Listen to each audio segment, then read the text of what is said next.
Tommy Curran, how are we doing this week? Tremendous. How are you guys? Oh, we're doing well. Is Bill coaching for his job this week?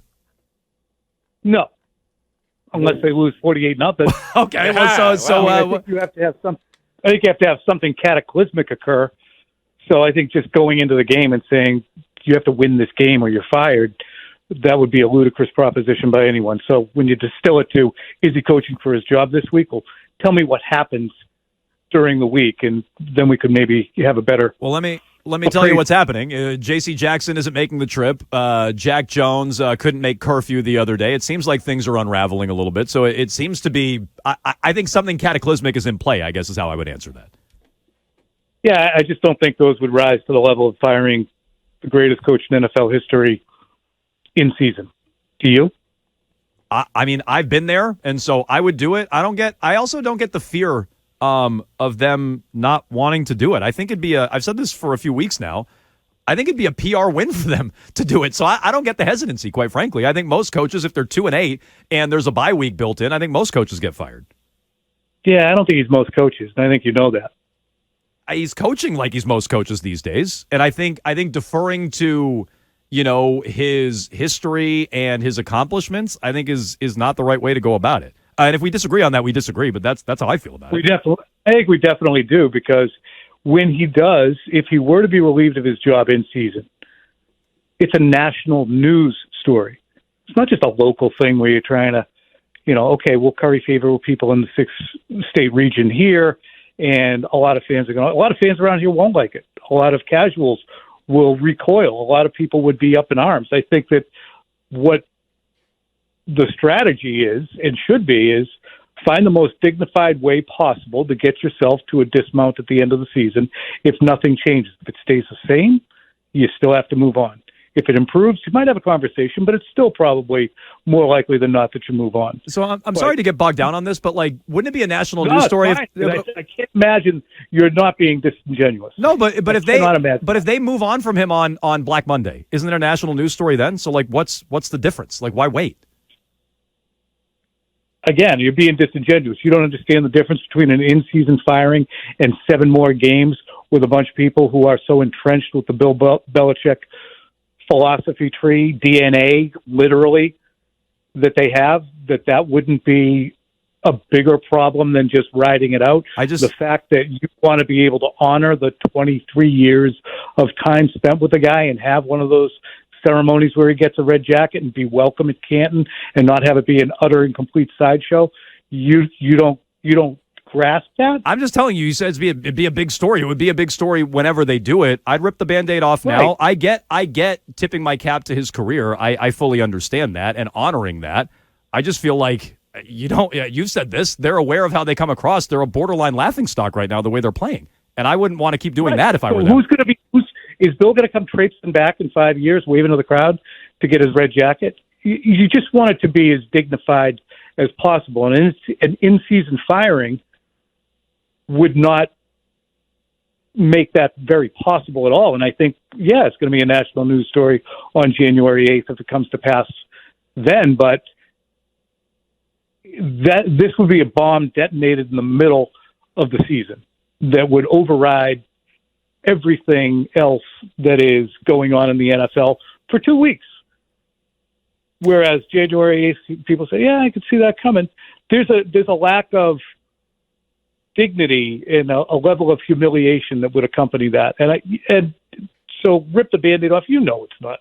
You know how it looks to do that as opposed to waiting till January 8th. Yeah, but so then, and again, and Mego, I know you want to ask a question, but then to me, that's more about, PR than it is about anything else. And so I just don't, I wouldn't want to run the rest of the season based on PR. Well, isn't it at some point about personal relationships? Maybe. And if you burn a bridge with Belichick. They're not about to go on a tear of wins. Even if you fire them, they probably will get worse. Yeah, I don't want them to go on a tear of wins, quite frankly. But so no, it could be personal relationships too, Mego. Fair. So, Tommy, I was wondering, because we heard this chatter earlier in the week and a little bit last week about Vrabel and the coincidence of Vrabel being in the owner's box, and that story with Ian Rappaport having Bill Belichick's contract come out that day, right after Vrabel got into the Hall of Fame. Do you get the sense that Jerod Meyo is still far and away the favorite to take over for Bill Belichick whenever that is as a head coach? Or is there Vrabel or someone else kind of waiting in the wings as well?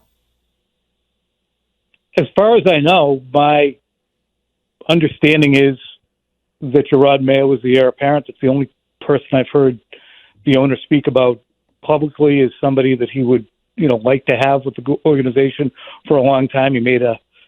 Robert Kraft did a production of saying we're in contract negotiations.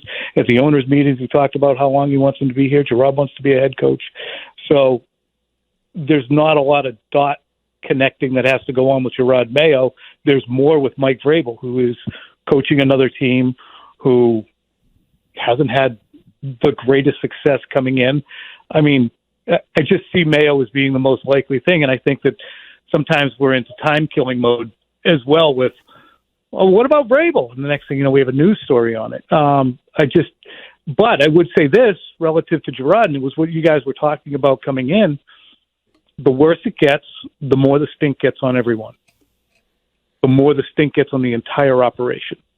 You finish 2-15, and the defense is getting walked through by not just the Commanders, but the Jets the next time, and Zach Wilson. Do you look at this team and say, we might have to go a full reset and just completely restart the program?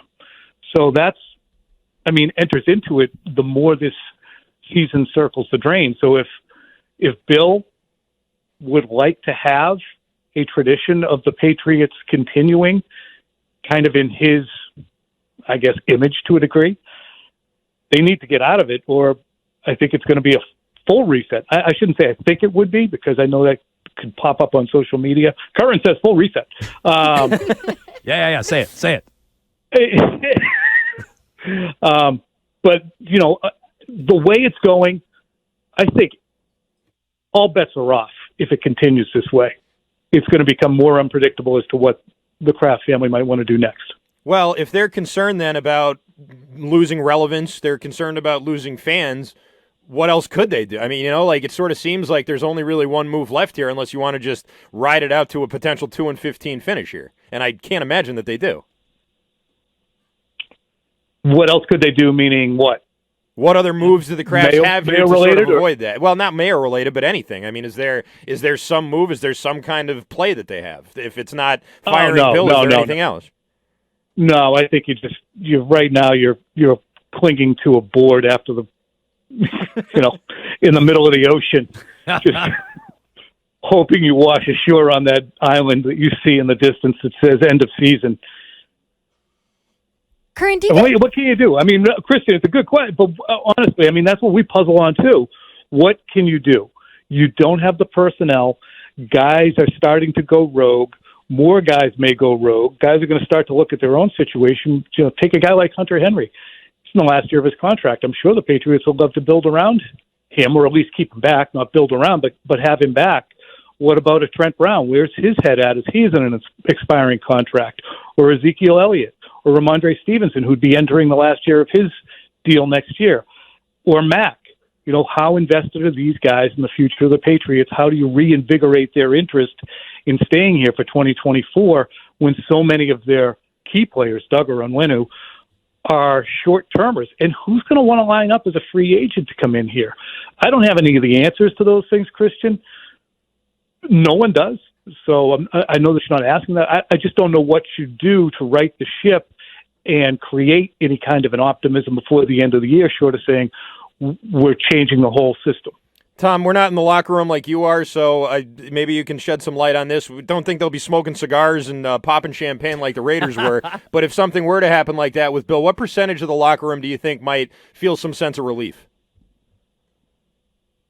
I wonder, if we are talking about this too at our own office, is, how do you deal with this if and when it does happen with Bill? And I think that the immediate reaction that I would have is, for our coverage, I said, look, the first 24 hours has to be about perspective and what we've seen and enjoyed and benefited from, because I think people will become immediately nostalgic for what they witnessed as opposed to ding dong, the witch is dead. So I think a lot of players would be, I think the great majority of players would be saddened I think the great majority of the fans, as many as who are saying right now, get him out, I can't watch it anymore, would, to an extent, be saddened that it ended ignominiously, if it does end ignominiously.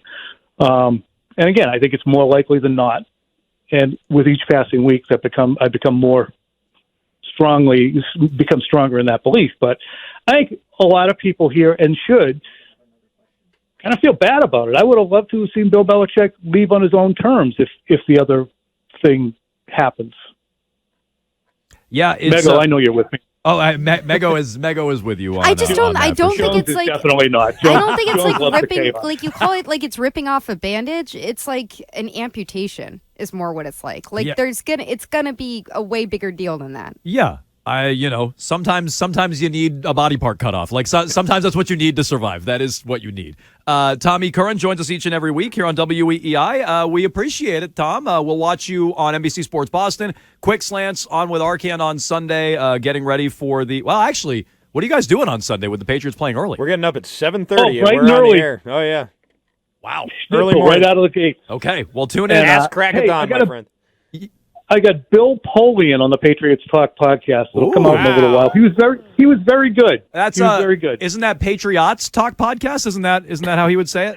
I don't think he said aughts. My ear was up for it, but he didn't ought at all. But it was an interesting listen. Okay. I hope. Luckily for the Patriots. We'll make sure we check it out. Tom, thank you so much. We appreciate the time. See you guys. All right. Tommy Curran, as all our guests, joins us on the Harbor One Hotline.